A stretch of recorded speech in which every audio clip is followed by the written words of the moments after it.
Good morning. Good morning. So glad and have the honor to be here. Going to move into a scenario. Oh, no, not again. I'm late again for my Toastmasters meeting. Oh, this traffic and my work is always keeping me late. Wonder if I can sneak into the club without anybody knowing that I'm coming. Sure enough. Oh, that did not work. Oh, hi, everybody. I'm sorry I'm late again. I thank you. I'm glad that I am here. You have news to tell me? What news do you have to tell me? You've elected me as Vice President of Education? Oh, no, I'm sorry. I can't do it. No. You're supposed to tell me ahead of time that I'm even being considered. Isn't that the protocol? But no, well, I can't do it. I just can't do it. And I'm cutting. Oh, Point. Is that a disagreement or is it a conflict? Today, we're going to find out whether that scenario is just a disagreement or if it can be labeled as a conflict. We have conflict. It's inevitable. Let's face it.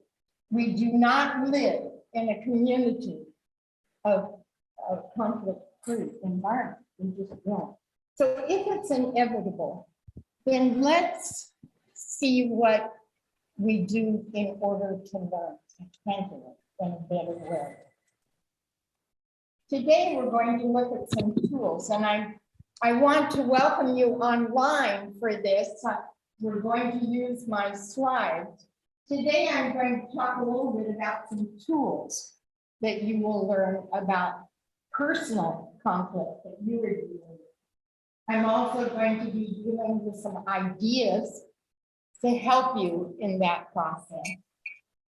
Working with others, and then I'm going to give you some language phrases that will help to reduce that conflict. Are you ready to go? Well, let's move forward. Great. First of all, let's begin. Well, if I can move my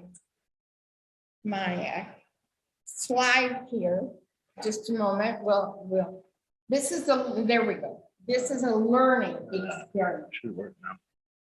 Oh, okay. Now, we're going to look at the definition. We have two aspects about conflict. One is an internal aspect, and one is external. But the process for solving both of them are the same. So you may have an inter-conflict about wanting to buy a new car, whether you should buy a new car. You also then are going to look at the external aspects of conflict. And I want to make sure that we define so we're all on the same page together. And it is external conflict is opposing ideas between two or more people perceiving that their goal is incompatible. So did I have a disagreement or did I have a conflict of my scenario? It started out as a disagreement because at this point, the people who just elected me are going to insist that I go through with this. They don't want me to back out. So therefore, until it becomes incompatible or the perception is incompatible, it is not, it's only a disagreement. So that's an important aspect because we can have disagreement with people without it being considered a conflict. So let's find out in the audience, and those of you that are at home, you can participate with us. I'm going to ask you how you handle conflict. I'm going to give you 4 ways to think about, and you're going to choose one of them by raising your hand for me. If I am the conflict, then are you the person who, number one, leaves the room for the conflict? No, hang on, just one. Second one is, do you hug the wall? The third one is, well, are you able to confront without much problem? Or number four, do you get in my face? So think about how you handle conflict and just raise your hand and indicate to me. Number one, are you out the door? Anybody, look around the room and see what people have with that. Good, all right, thank you. How many of you hug the wall? Very good, look around. Number three, you confront, okay, without much problem, okay? And four, you're in my face. Okay, very good. Well, that gives us some picture of how you perceive you handle conflict. First of all, it is not, this is a process. This is something that you go through over time. It is not something that you can learn immediately. We have two approaches. We have a negative approach because, as I said, conflict is inevitable. You're going to run into it. So if you take a negative approach to it, there are some things that are really, really difficult. First of all, it can lead to violence. And we're having some difficulties with that already to some extent. I also work at a American Cancer Discovery store and had 2 fights in the store with women yesterday. It was amazing to know that they had that problem. We also, it undermines communication and the relationship that you have. It creates uncooperativeness. Oh my, we just don't want to cooperate if we have a negative attitude. And of course, it's very hurtful. It goes against everything that Toastmaster believes. So looking at the positive approach, which I'd like you to consider because we don't often think about this, it really can lead to innovation, that we have the opportunity to create something different out of what is the result of that conflict. It strengthens our communication. I want you to think about that, because even though it may be difficult to process it or to go forward, it does strengthen if we know how to approach it. And of course, it leads to better solutions and better relationships, which is part of what Toastmasters is all about. We also have some very quick statistics that I think is really important quickly to know. 85% of experiences that people have in the workplace deal with conflict. 85%, that's a lot, and it's growing. So this makes it even more important. And then, of course, one of the major issues is personality clashes and ego. And if we don't leave the ego at the door, we often have difficulty with that. So now, what are some of the causes? What do you think was the main issue that I had when I had my scenario that I didn't want to take? Why didn't I come in with an attitude of I'm going to take this job as vice president of education? What do you think might have been? Well, let me give you some suggestions. I had the knowledge that it was long, long hours of work. I had knowledge that I would never be able to get people to do the meeting. We would have problems with that. So what do you think might be the cause? Number one on my list, misunderstanding. People who take on positions in Toastmasters often do not know what the job entails. And if you don't do some real explaining so that understanding is taken care of, you're going to have conflict. It's just inevitable for that. So there's a couple things that I'd like to share with you about that. When you give direction to anyone that as a leader or as a member of the club, ask them to give you feedback as to what they've heard. That will immediately eliminate problems because you can catch them quickly. Because people hear what they want to hear, not necessarily what you have to say. So keep that in mind when you're dealing with people that have causes for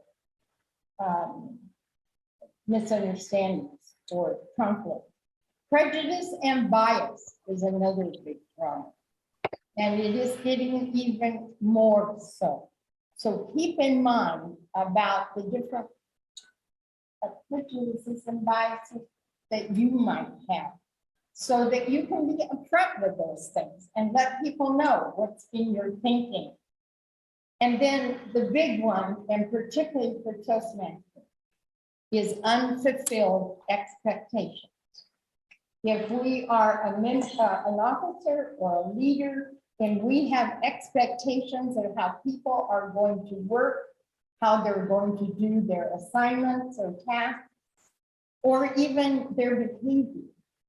If it's different and they don't fulfill your desires or your expectations, you automatically not only have a disagreement, you have a tendency to have conflict with that.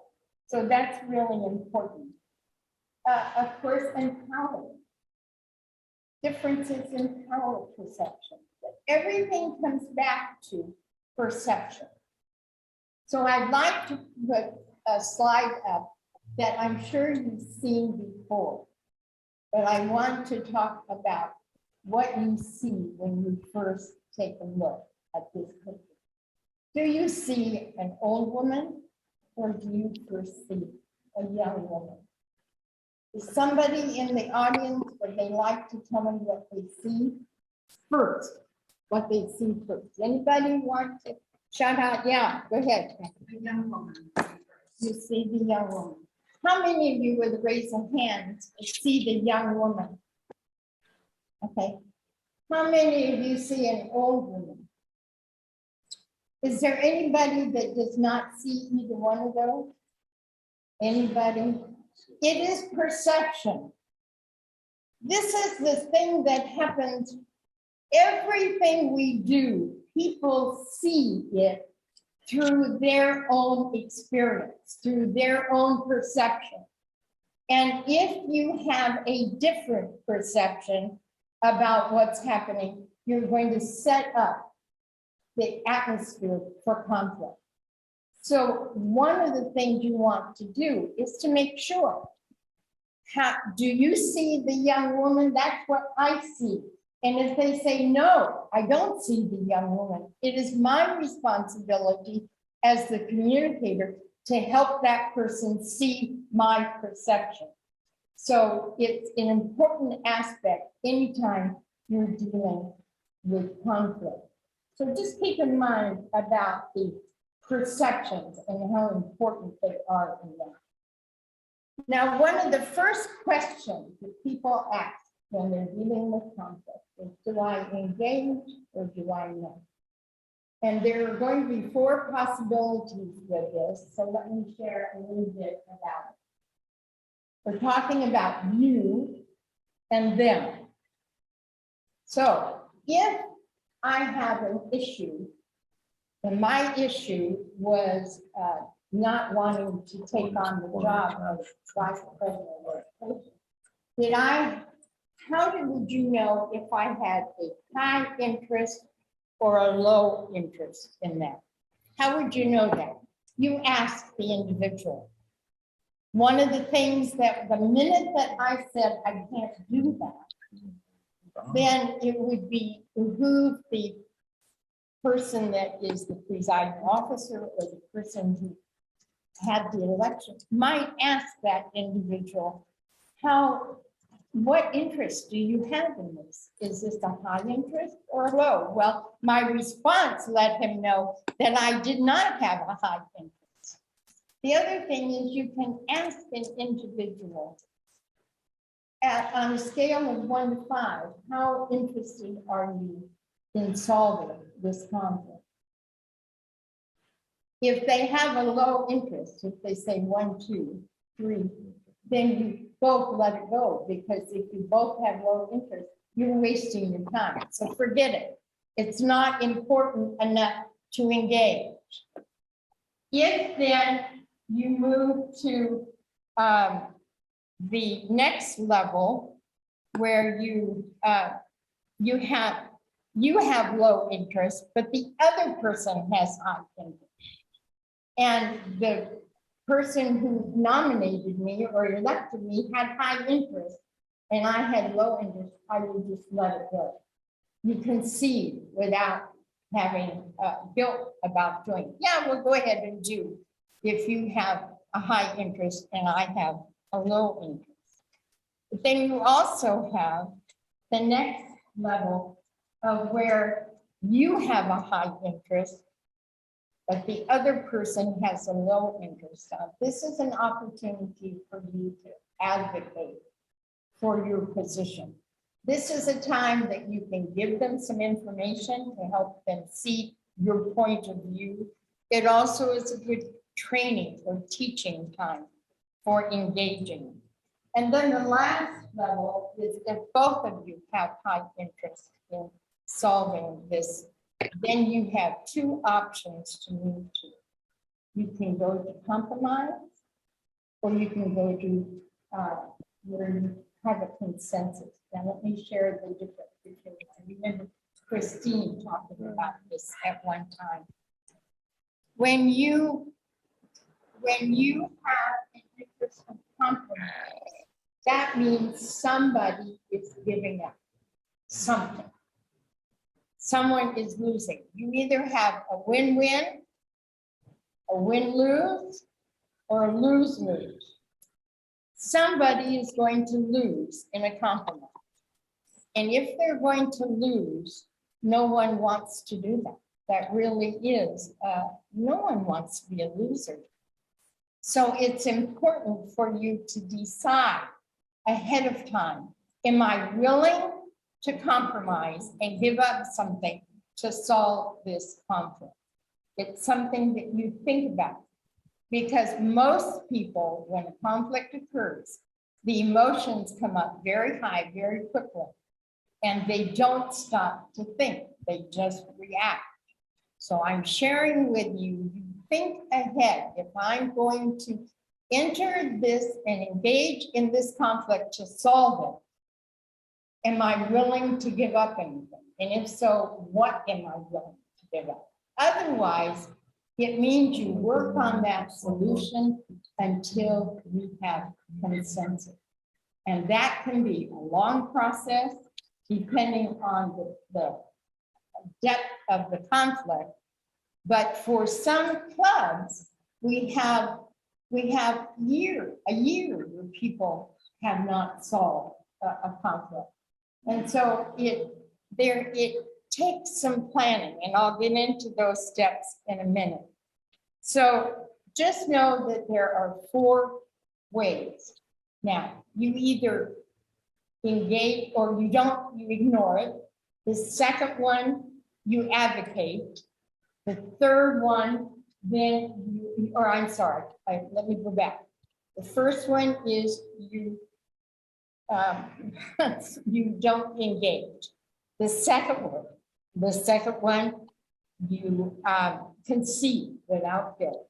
You just go ahead and let them do. The third one is you advocate for your point of view.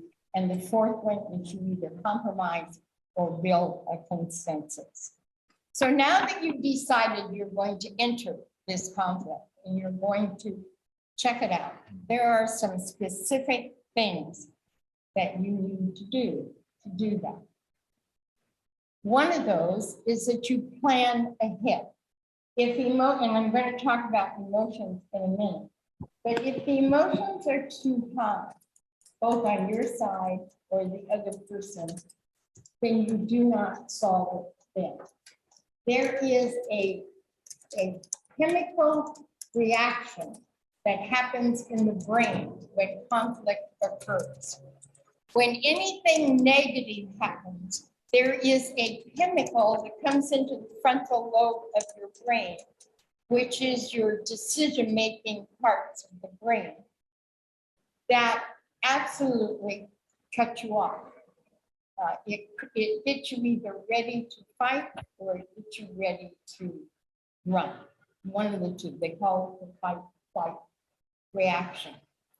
As you move forward with this, then that chemical stays in the brain for 48 hours, which means that you are unable to make good decisions when you are at a level of anger or even disturbance. It creates a real problem.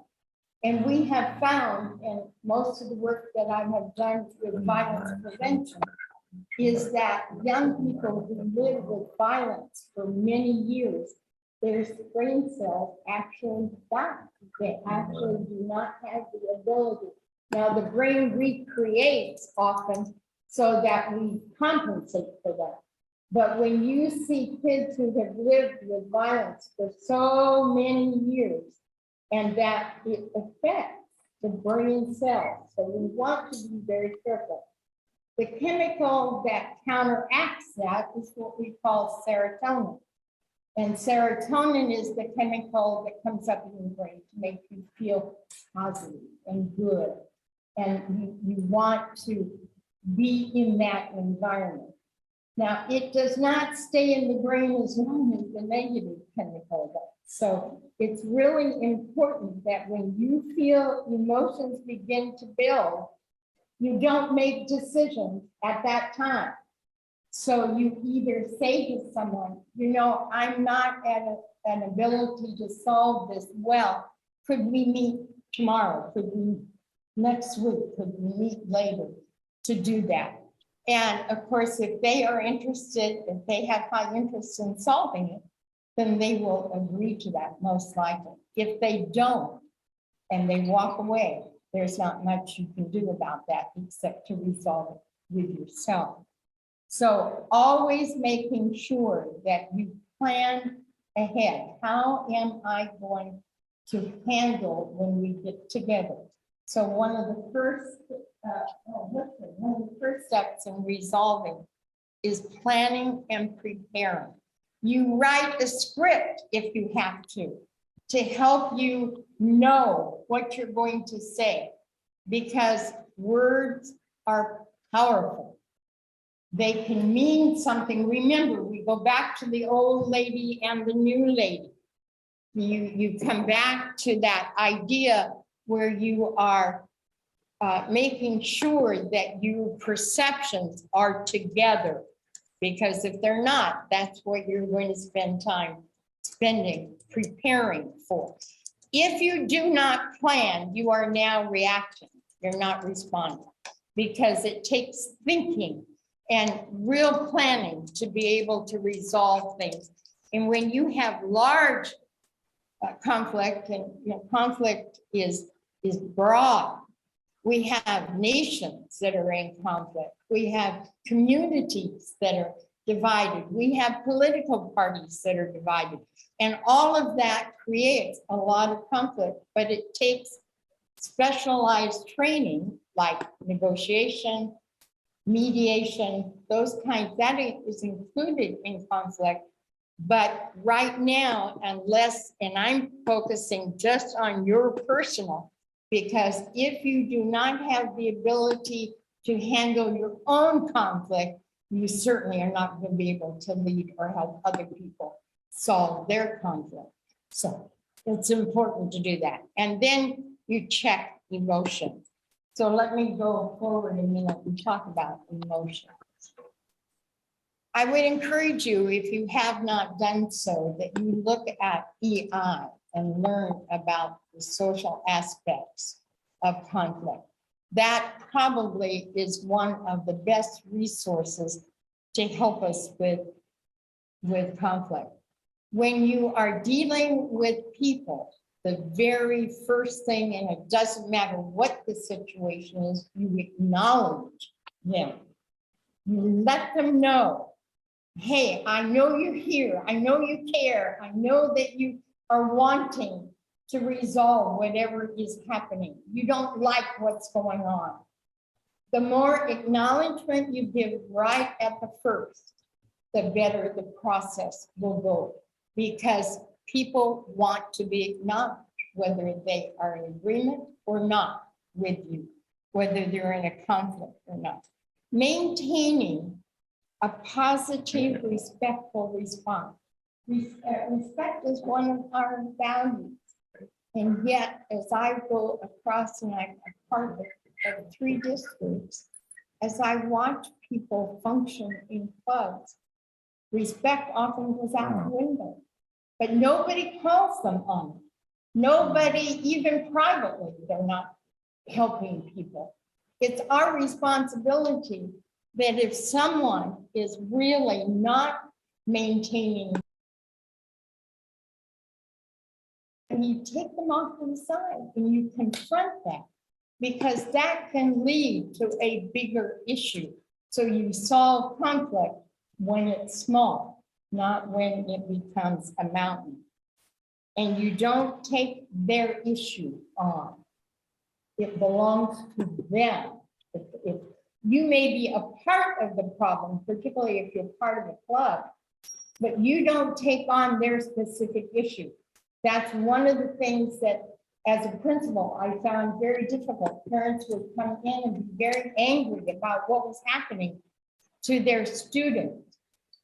And for me to keep detached from the emotion of that, I wrote down everything that they said so that I did not get entwined with that emotion. Do not allow yourself to take on that problem.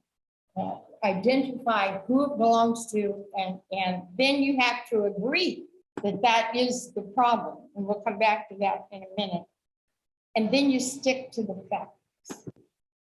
And this is one of the hard parts, because immediately you want to put a value on it. I don't like how you did that. I don't like how you moved. I don't like how you did that report. I told you to do it this way and you didn't do that. All of those kinds of things, you stick just to the facts, because all the rest of it is not necessary.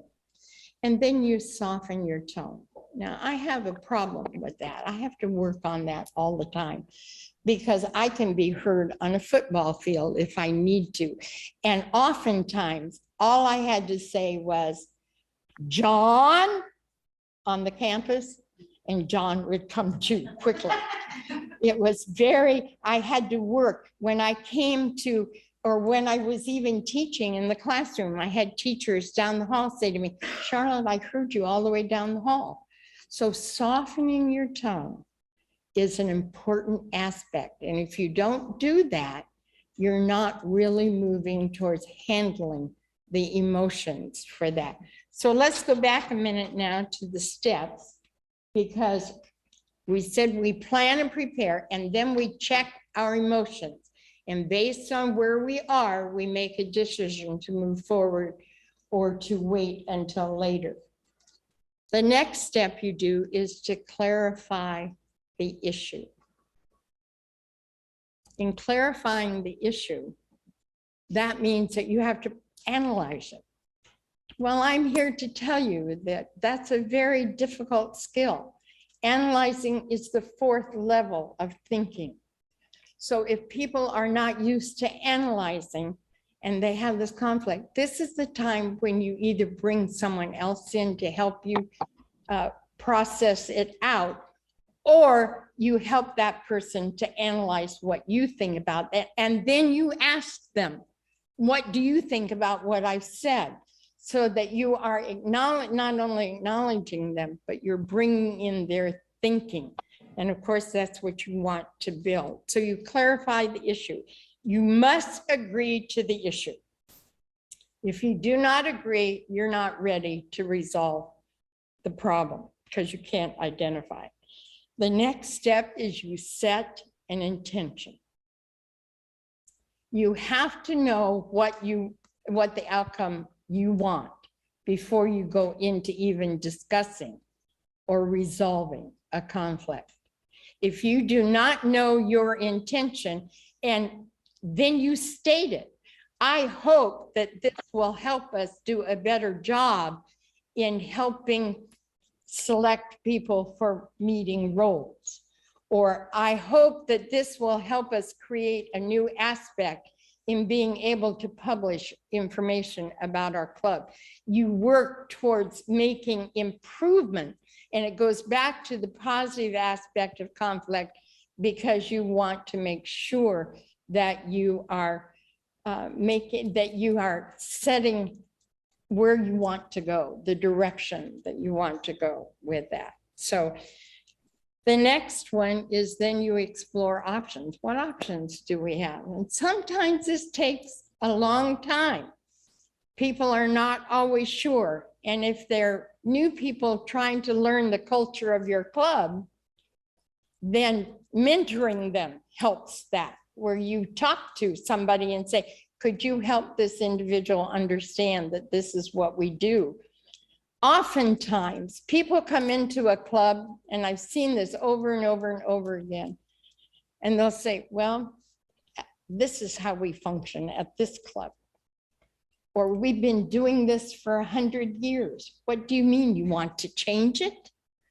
No, I recognize that, I'm sure you do, because when you have new blood come in, or you have new people starting to come, it changes the surface of the culture. And as a result, then oftentimes conflict starts, or you begin to see people not showing up. And you wonder, okay, why are they not coming? Once you've got the options possible on the table, and you agree, well, let's try this new report or this new way of doing something, or whatever the option might be, then you decide to you agree to follow through. And one of the things that happens in conflict resolution that people forget is they make agreements, but they don't state them at the end. They don't set it, because if they don't repeat it and they know in their head, they will go away with what they want, not what you have agreed to. So it's really, really important, because that's also a safety factor psychologically for people, is that they will be doing new things is difficult for many people. It's they're out of their comfort zone, they don't feel comfortable, and you do not learn. I'm going to say it again, you do not learn unless you're out of your comfort zone, period. As long as you stay in your comfort zone, you will not grow.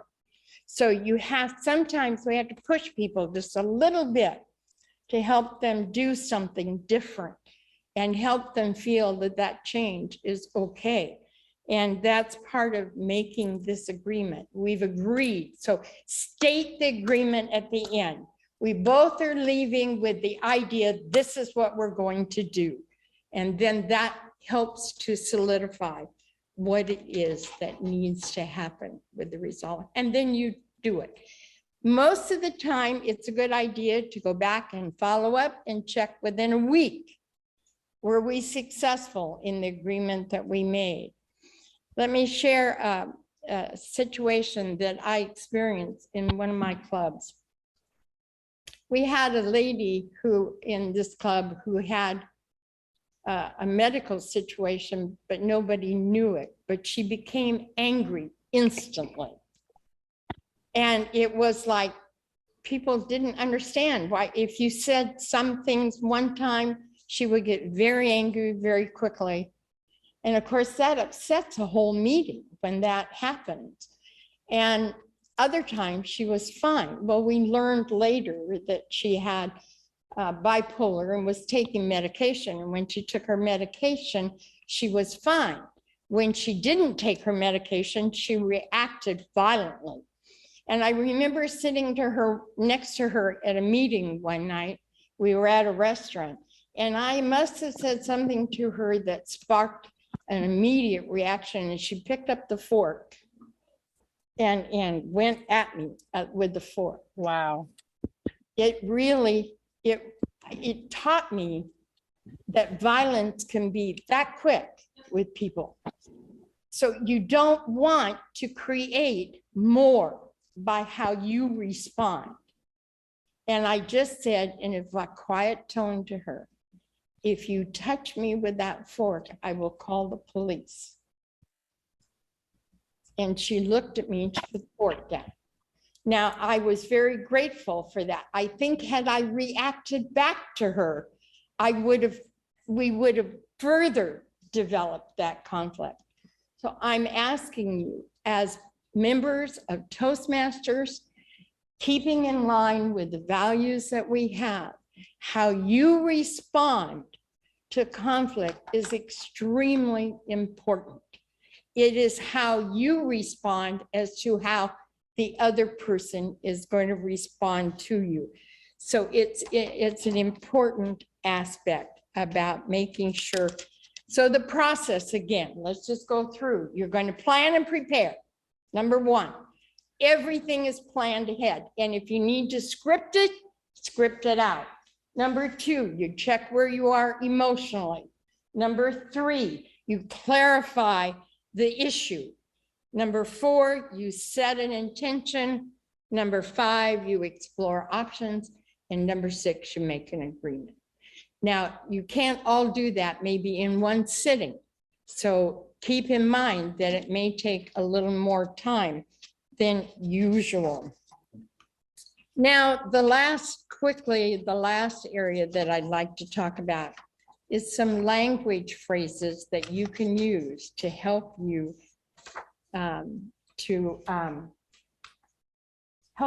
reduce conflict. And I'm going to go through these with the tone that I'd like you to use. Pick one as we go through several slides here quickly and see if there's something that you particularly want to pick up.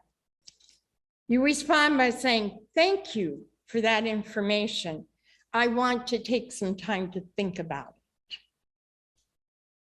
Thank you. I'd like to explore your point of view a little bit further. What you want to do, the outcome in all of these language phrases is to be able to see what their thinking is. If you know their thinking, you can then know where to go or give you better direction. I respectfully disagree with you. I hear what you're trying to say, and I very much respect your point of view. However, I see it differently. That really is a very good comment to make. I'm sorry if I misunderstood your intent. Can we go over it again? That will help reduce. I know you want to do a good job. Let's work this out together. Now, keep in mind that working this out doesn't mean only 10 minutes.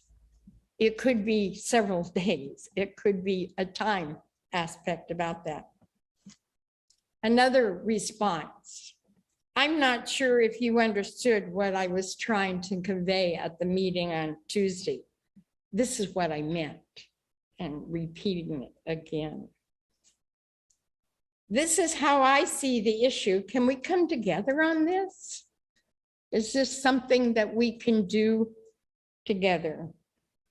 I sent you an email and made a follow-up phone call, but I didn't hear back. Did you get it? Often when I say, well, I sent you an email, the people are going to say, well, I didn't get it. That's usually what they say in the experience that I've had. So I will say what they're thinking for them so that then they feel less threatened in order to go through with that. I'm sorry. Oh, I did that one. Okay, let me go on for some elaboration. If you want some statements to elaborate, you want people to elaborate more. Do you have additional thoughts? Another one, is there anything else I should know about what we're talking about or about our topic? I'd like to know how you feel about blah, blah, blah, blah, whatever it might be. Perhaps you could tell me a little bit more. Now, if you practice saying these statements in front of the mirror or practicing just while you're driving and so forth, it becomes much easier that when you come to a point that you really want more information. We call them also clarifying statements, like, this sounds if what you're really saying is. So what you're doing is hearing back. One of the second level of learning and thinking is being able to paraphrase what you've learned.